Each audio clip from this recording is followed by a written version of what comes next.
Fil-jiem li ġejjin se jkunu qed jiġu eletti 9 deputati oħra fisem il-Partit Laburista, dan hekk kif 9 kandidati eletti ġew eletti minn żewġ distretti elettorali, allura huma jkollhom iċedu distrett minn dak li telgħu minnu.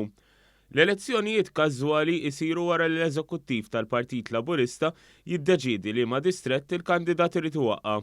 Imbagħad jiftħu nomini għal dawk li jkunu jixtiequ jitfgħu n-nomini tagħhom sabiex jiġu eletti fil-Parlament.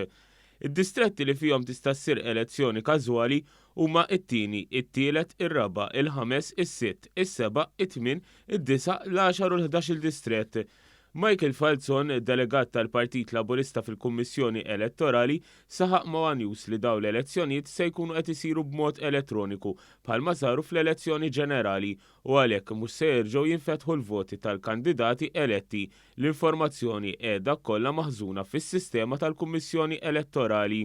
Hawnhekk jaf differenti l-logħba, hawnhekk ngħidu meta taqbes nofs il-kwota tajjeb dak l-ewwel wieħed li bdejret li jieħu nofs il-kwota jiġi elettu.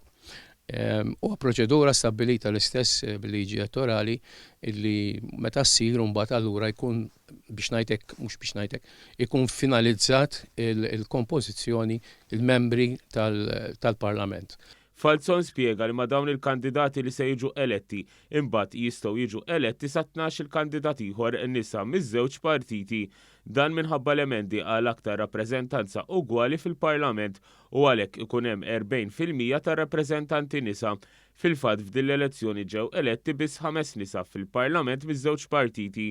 Dawn il-kandidati nisa se jiġu magħżula skont l-ammont tal-ewwel preferenzi li ġabu u jiġu eletti mingħajr kwota. Jekk ħajżdiedu siġġijiet, eletti jiġu eletti nisa jkollu jridu jispecjaw fl-aħħar mill-aħħar il-proporzjon tal-first count votes inkwantu anke s-siġġijiet.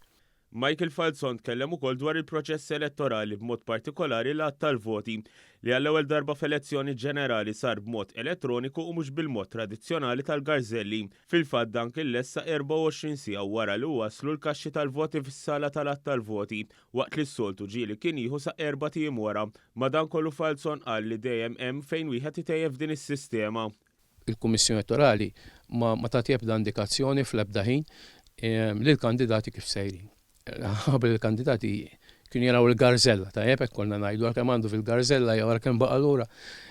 Meta qed tiskenja dak l-eżerċizzju mhux qed isir. Falzon temm ifaħħar ħidmet l-Uffiċċju Elettorali tal-Partit Laburista immexxi mill-kap Louis Gatt li fl-aħħar ġimgħat ħadem bla waqfin biex ikollna proċess kontabbli u li jirrifletti x-xewqa u l-verdett tal-poplu.